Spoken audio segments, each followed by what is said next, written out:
Olá, tudo bem? Sou o professor Flávio Toledo. Eu estou aqui para conversar com você sobre administração patrimonial.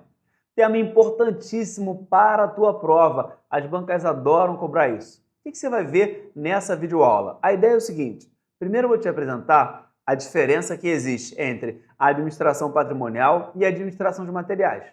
Posteriormente, a gente vai ver qual é a diferença entre patrimônio e administração patrimonial, material e administração de materiais, que são definições diferentes e que as bancas adoram colocar isso para confundir o candidato. Outro ponto que você não pode perder é de cara comigo fazer a comparação. Pensa só, numa empresa, eu tenho algum profissional que é responsável por cuidar daquelas mesas que são compradas, da mesa que você vai sentar mesmo, do armário, do computador, das máquinas, equipamentos, inclusive da máquina de xerox, aquela fotocópia, máquina de fazer fotocópia. Também tenho outras pessoas que são responsáveis por cuidar de quê? Do estoque que vai ser utilizado na produção. Isso, daquela matéria-prima básica que vai ser utilizada na produção. Por exemplo, eu vou lá e eu preciso eu tenho uma produção, uma fábrica de roupa. Na fábrica de roupa, eu vou ter que ter tecido. O tecido é a matéria-prima. Só que quem cuida do tecido não é a mesma pessoa que cuida das mesas, cadeiras, computador. Não é a mesma pessoa. São pessoas diferentes. Além disso, quem cuida da caneta, do lápis, daquele material de consumo diário, não é a mesma pessoa que cuida das mesas, de computador, de armário, de ar-condicionado, não. São pessoas diferentes.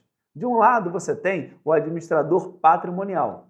Do outro lado, você tem o gestor de materiais. São pessoas totalmente diferentes, mas que trabalham na empresa num sistema que acaba sendo de parceria, porque o resultado de um afeta o resultado do outro.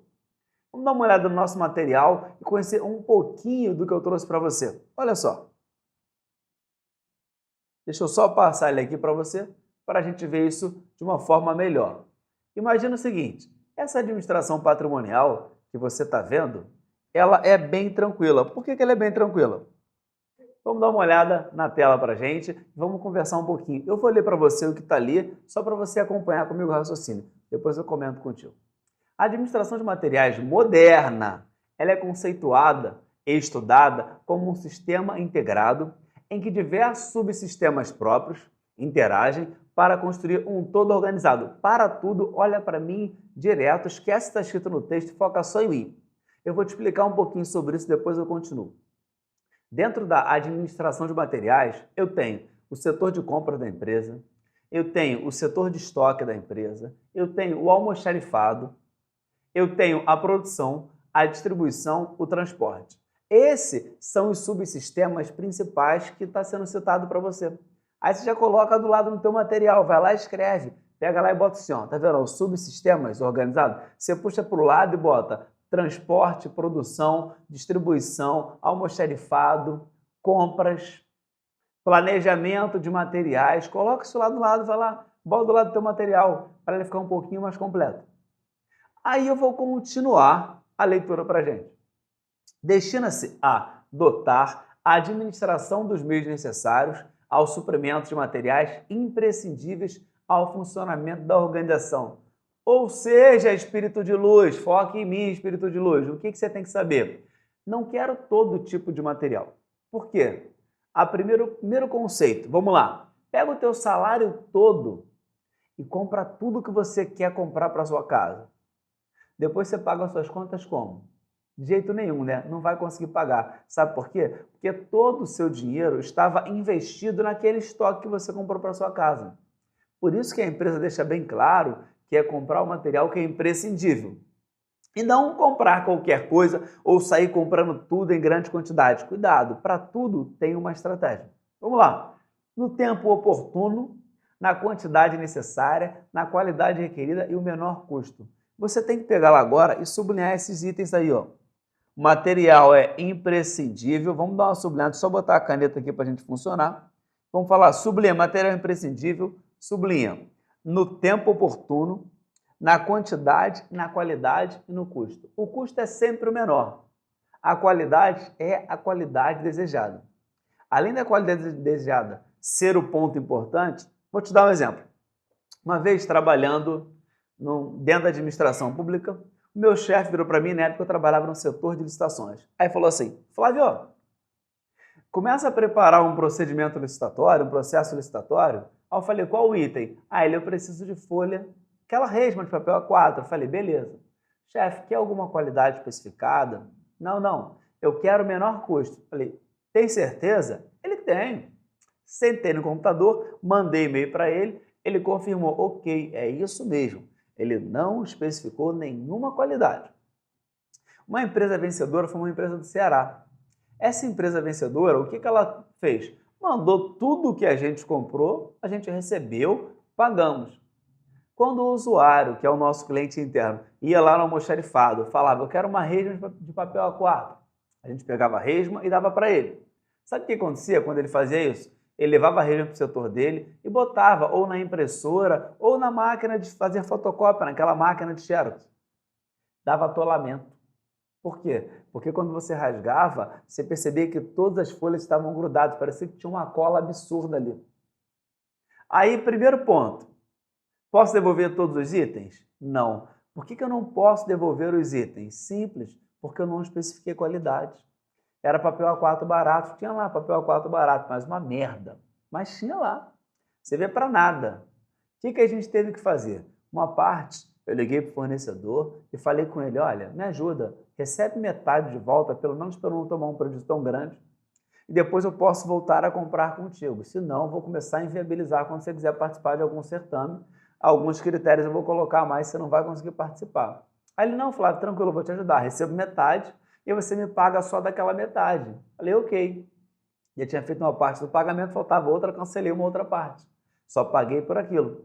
E aquelas folhas que eu fiquei, para não jogar todas fora, eu tive que usar uma técnica que é de aquecer as folhas primeiro. Nesse processo de aquecimento, algumas soltaram, outras não, para que ela pudesse ser utilizada. Olha o trabalho que deu, só porque eu não coloquei a qualidade desejada. Então, nesse ponto, ó, no tempo oportuno, por quê? Porque eu não tenho o local apropriado para estocar tudo o tempo inteiro. Muitas vezes, você compra um lote inteiro e recebe parcelado. Mas recebe parcelado porque você acha melhor. Imagina que você pegasse e fizesse aquela compra do mês inteira. Eu moro em apartamento. Ou melhor, apertamento, na verdade. Porque esses prédios novos, os apartamentos eles são menores. E no prédio, no apartamento que eu moro, eu não tenho um espaço tão grande para aquela despensa. Eu não faço compra do mês. Eu faço uma compra semanal. Por quê? Para não ter que abastecer aquele armário inteiro e ficar aquele abarrotado. Não, vai colocando de pouquinho em pouquinho. Isso é questão de tempo oportuno. Não dá para você comprar tudo de uma vez. Vai gastar com a manutenção do estoque, vai gastar com espaço, vai gastar com a mão de obra, então economiza. Quantidade necessária, que é a quantidade que eu preciso. Se não me entregar a quantidade necessária, de nada serve. Na qualidade requerida e no menor custo. O menor custo é um ponto importantíssimo, porque ninguém quer pagar caro. Você quer pagar caro em alguma coisa? Eu não quero. De jeito nenhum. Por isso que às vezes eu evito de comprar um item ou outro, quando eu acho que o preço está superfaturado. Somente pago quando eu acredito que tem uma relação boa, tanto para a minha empresa quanto para a empresa fornecedor. Tempo oportuno e quantidade necessária acarretam, se mal planejados, além de custos financeiros indesejáveis, lucros cessantes, ou seja, o lucro vai ser curto e o custo financeiro vai ser um custo muito alto. Por quê? Porque eu planejei errado, porque foi no tempo errado e na quantidade errada. Se me entregar a mercadoria depois do tempo que eu pedi, eu posso ficar sem estoque para atender o meu cliente. Se me entregar a mercadoria muito antes, eu posso não ter local para armazenar. Se a quantidade que você me entregar não for a quantidade combinada, não vai atender a minha necessidade. Show? Vamos passar para o próximo slide. E eu falo para você sobre os tipos de recursos organizacionais. Aí é destrinchando um pouquinho o nosso primeiro tema. De forma geral, a existência de uma organização envolve 4 ingredientes: indivíduos, recursos, tarefas e objetivos comuns. Esses são os 4 ingredientes que a gente vai trabalhar. A ideia geral é o seguinte: indivíduos que fazem uso de recursos e coordenam suas tarefas para atingir objetivos comuns. Mas, Flávio, o que é um recurso?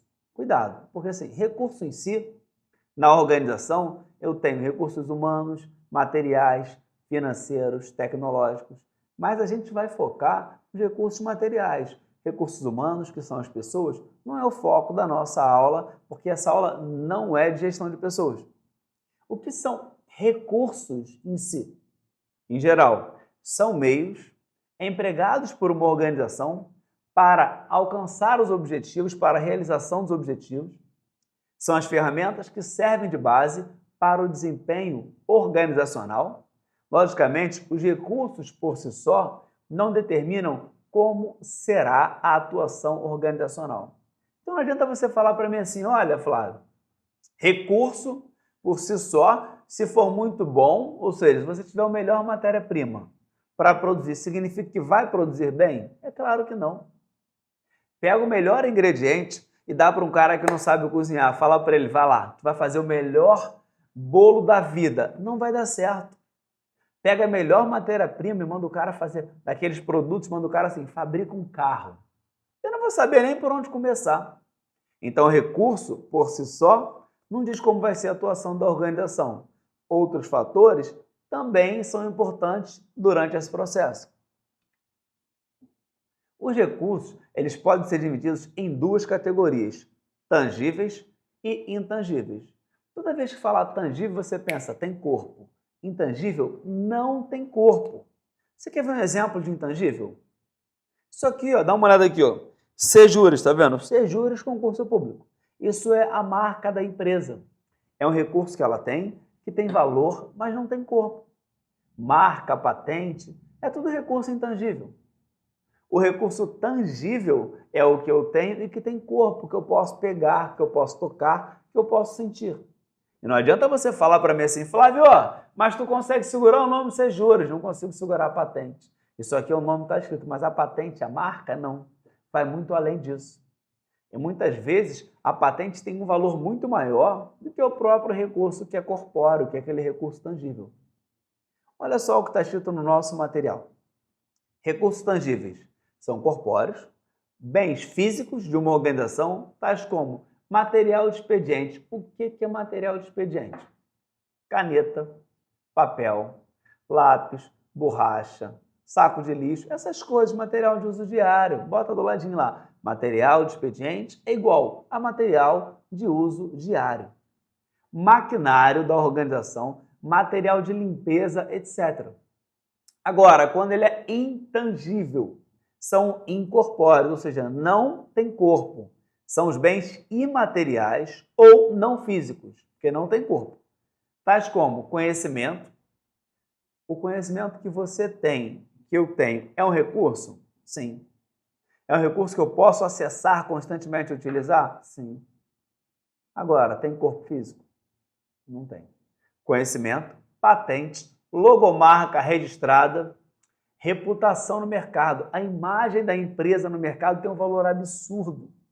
No mundo que a gente vive hoje, no mundo globalizado, você não acredita que a imagem tem valor? Tem. A imagem tem um valor e esse valor da imagem é um dos pontos mais importantes para a empresa. Não adianta nada ter os melhores professores do mercado se a tua empresa não tem uma imagem positiva. Não adianta nada uma organização ter os melhores profissionais, o melhor processo. Porém, a imagem da empresa é ruim. Quer ver um exemplo? A reputação da empresa no Reclame Aqui é um ponto importante. Sabe o que é Reclame Aqui? É um sitezinho que tem na internet. Aí muitas pessoas, inclusive eu, antes de comprar qualquer produto ou qualquer serviço, vou lá e vou acessar o Reclame Aqui para ver a reputação daquela empresa. As empresas hoje, elas estão muito preocupadas com aquilo. Então elas buscam resolver os problemas existentes, inclusive no Reclame Aqui, para gerar o quê? Uma reputação positiva da empresa. Show? Vamos passar. Aí eu falei para você, tipos de recursos organizacionais, humanos, financeiros, materiais, tecnológicos, informação e outros. Show? Agora, o decreto 99658 de 1990, no seu terceiro artigo, ele vai além do que eu falei. Ele vai enrolar alguns exemplos do que seriam recursos materiais em órgãos públicos. Muitos assuntos da aula de hoje são extraídos desse decreto. Outros, extraídos do livro de outros autores, como, por exemplo, do livro do Viana, do livro do Marco Aurélio Dias e de outros profissionais, ok?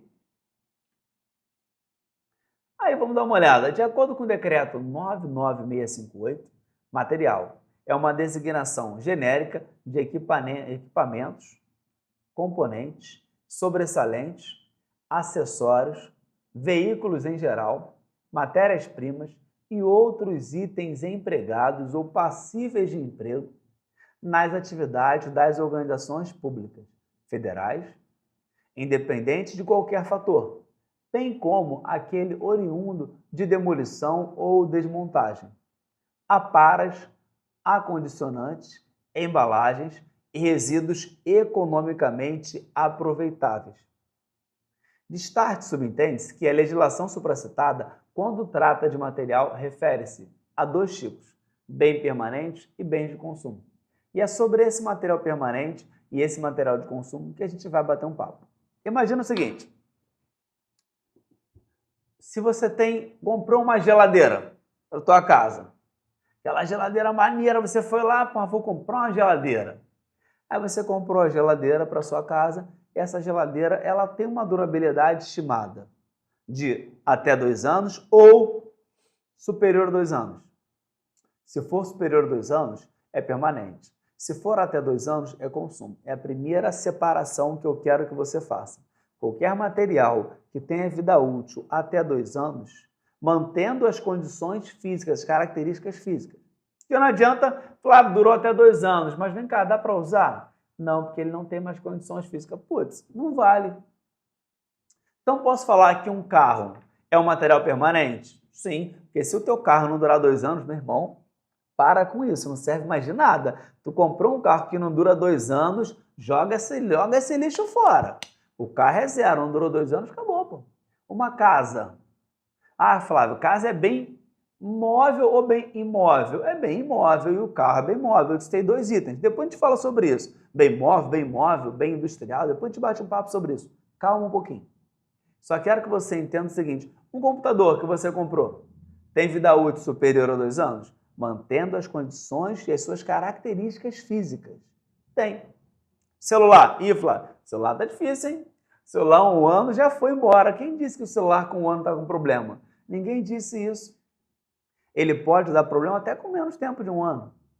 Mas, já bem da verdade, telefones hoje, inclusive geladeira, televisão, essas coisas que você compra, não tem mais a vida útil que tinha antigamente. Mas não quer dizer que não vai ser superior a 2 anos. Por exemplo, minha avó. Minha avó Lourdes, ela tinha uma geladeira, até pouco tempo atrás na casa dela, do ano em que eu nasci. 1984. Aquela geladeira que tem a porta vermelha, lembra aquela porta vermelha antiga? Isso. A geladeira funcionava melhor do que a que eu tinha em casa. Gelava para fazer gelo absurdo aquilo ali, mas consumia uma energia louca. Antigamente, os bens, eles eram feitos para durar muito mais do que hoje. Hoje existe uma campanha de troca a todo tempo. As empresas têm que vender. Aí se o teu aparelho não dá defeito, ela muda todo o design. A própria fabricante muda o design. Um ano a geladeira é branca, no outro ano é vermelha, no outro ano ela é prata, no outro ano ela é preta. Para que isso? Para estimular você a aumentar o consumo, já que aquele material é considerado permanente, porque ele tem vida superior a 2 anos. Beleza? Agora, material de consumo é diferente. A vida dele é limitada a 2 anos. E ele perde as características físicas dele de ser utilizado nesse período. Vamos dar uma lida no nosso texto. De acordo com o disposto na letra A do item 2 da norma de execução número 0497, material de consumo é aquele que, em razão de seu uso corrente, na definição da Lei 4.320 de 1964, perde normalmente sua identidade física ou tem utilização limitada a 2 anos. Perdeu a identidade física ou é limitado a 2 anos, é consumo. Agora, o que é material permanente?